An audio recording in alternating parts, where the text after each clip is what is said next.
What's up, boxing fans? This was a great night of boxing.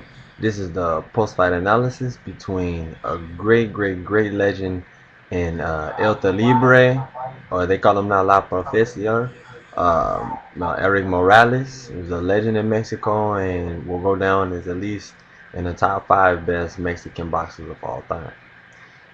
This was his 60th pro fight, and you guys should really give him a round of applause and commitment. I salute you. Erik Morales, you're a great champion. I think it's time to hang him up with your 60th fight. If you do want to come back and have another fight against somebody, that's a champion, it should be somebody that's not as young and as youthful. Even though you put up a great night of boxing against the up and coming Puerto Rican star, Danny Garcia, it's just really sad to see you go through what you went through in the fight, but you did a great job. You're still one of my favorite boxers. If you talking about pure boxers, you're one of the top 5 of this era because you stay so consistent. You're the only person to beat Manny Pacquiao. I don't care what anybody say, can hate on you and say, oh, that was a long time ago. What the fuck ever. You put on one of the best performances ever, against him in that fight. In this fight, you always give it your all. Another thing I want to point out there, Carlos Molina, you really did win that fight against James Kirkland. You had a pretty good fight against him. You did very well. It's just sad that the referee was so bad. He was horrible referee. You really deserve to win that fight. And I salute you too. You really used your game plan of, pretty much holding and hugging, but it wasn't too much because you threw Chris combos after you let James Kirkland's right arm go, and it was smart. James Kirkland came over there, a little over beefed up throughout the fight, and I think you really sat back and took your time through good left hooks in the inside and threw good body punches and good straight right hands at the top. One thing I will say though, James Kirkland needs to be more aggressive in the middle rounds. You don't succeed with your first game plan, you have to have a plan B, and I feel he should have executed plan B with more jabs in that southpaw stance, been more awkward, more like a Tyson type of feel where you go like this, side to side, and use your hips and twist with your punches a little bit more. You're a little tight in there. I don't know if you were playing possum or whatever, but that's not like you, James Kirkland. We all grown to know you to be that aggressive. You call yourself Mandingo Warrior. You gotta fight like a Guerrero. You have to fight like a Guerrero. Muy fuerte. But I really think that you have the potential to be very great in this sport. You're starting to get more and more humble. You're starting to learn more. I commend you again for what you did. You came up to Carlos Molina after that fight, even though it was a DQ, it shouldn't have been.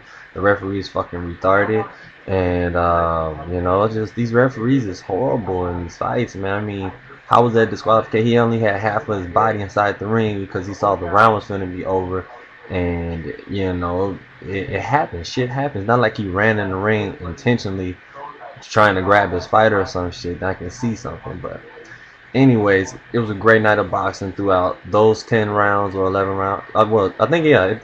11 rounds. It was going to the 12th or some shit like that. But between the Danny Garcia and Erik Morales fight, wonderful fight. If you people say this fight was bullshit or it was just a joke, you're a fucking joke. You don't fucking know boxing, go get a new hobby, go be a hype beast and go collect shoes or some shit, you know what I'm saying? Like, because half of you people not real fans of sports anyway. You're just hype beasts, And these were warriors tonight. These 4 boxers that came in the ring, they all came to win. Danny Garcia looked like he was a little slow in the beginning, but he picked it up like it's supposed to. Real champions fight through adversity. He has his fucking nose like swollen as fuck from right here on down, and he was bleeding. Like, cause Erik Morales hit him with a good straight shot. I think it was a jab and followed by a straight right hand and a right uppercut that caught him, and that really shook him up. It was in the middle of the late rounds, I remember. But man, I mean, great corner work by both teams in that fight between Morales and Garcia. Morales kept on talking to, Senior kept talking to Morales Jr. telling, hey man, you gotta pick it up. You gotta pick it up. Come on, Cabron. Come on. Like he was telling him to get it together. Like you need to throw more combinations. And Erik just did not have it in him. You know, he even said he was struggling to make 140.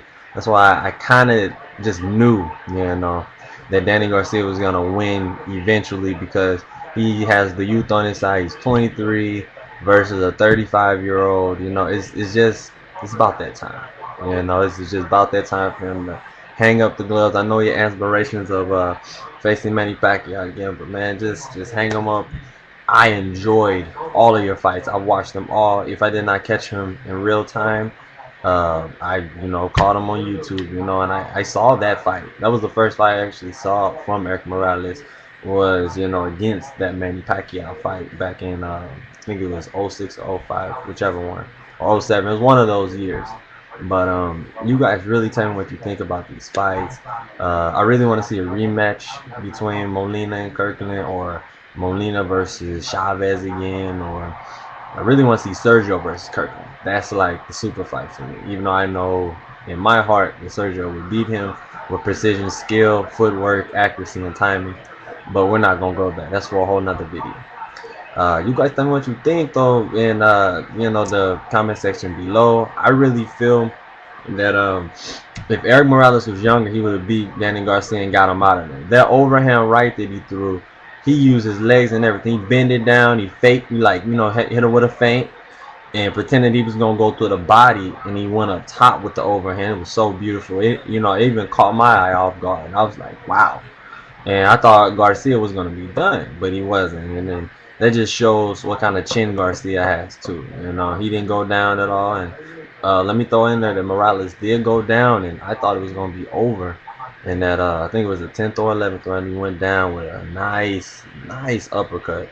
I think, it was an uppercut by Garcia. So Morales still has so much heart, got back on his feet. By the way, his wife is muy bella. Oh my goodness, she is beautiful. Just had to throw that out there. But Erik Morales, you had a great career, and just enjoy your money, man. You made millions of dollars throughout the sport. Hopefully you've been smart and invested in different type of businesses, because that's what the boxing game is all about. After you get done, and investing into different businesses and companies and whatnot. But just great job, Guerrero.